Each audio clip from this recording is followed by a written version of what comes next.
In continuation on our theme of the lies of the incompetent and murderous right, it's very funny that the so called Republican economic geniuses want to bring the miracle of the states that they run for generations now, governor, state senate, state assembly, states that they have complete power over in the country are the dirt poorest, the biggest recipients of federal aid and subsidies, the biggest takers, not the makers in the entire union, are almost without question Republican states.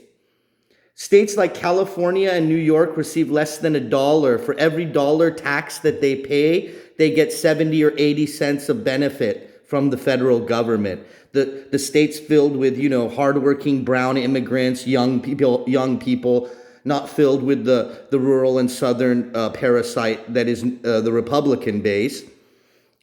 Meanwhile, states like Alabama, Mississippi, Louisiana, Kentucky, Arkansas, states run for generations by the Republican Party, the so-called supply side geniuses.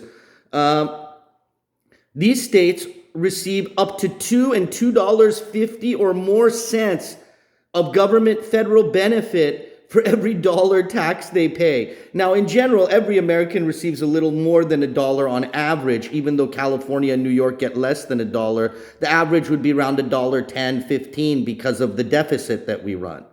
But these guys are at $2.50 or at $2.70. The party that complains about taxes, the citizens of their states actually don't pay any. Because whatever they send Washington, they get twice as much back, 2.5 times as much back. And while a dog, and as a proud dog owner, will not bite the hand that feeds it, the filthy Republican curs whose white Afghanistan states would be defunct, bankrupt, and could not function, can't function now, and definitely couldn't function without getting $2 and $3 of federal subsidy per dollar tax paid, do bite the hands of the rich, highly populated liberal states that almost without exception throw Texas and California into the picture as well. Texas and Florida. They're sucking off the tit of blue state America while they trash us and attack us at every opportunity. 48% of the country voted for Trump, and the other 52% voted mostly for Biden, 51% voted for Biden. The 51% of the country that voted for Biden produced 70% of the GDP. The nearly half the country, nearly, little less, that voted for Trump produced 30% of the GDP.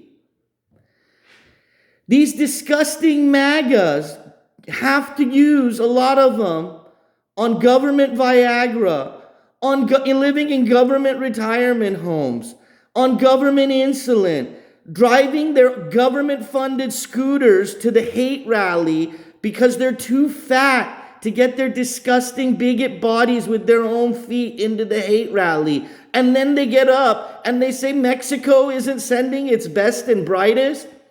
Mexico could send it could send its little league team here, and it would be much better than the crap that we have in rural and southern America, sucking up subsidies at unprecedented rates while producing nothing for the economy. What, NASCAR? Chewing tobacco? What do they produce? Less than nothing. So at the end of the day, it's just an interesting question how 7 of the 10 biggest recipients of federal subsidies per dollar tax paid are run by Republicans. The blue states, too, are poorer rural type states like Maine and New Mexico.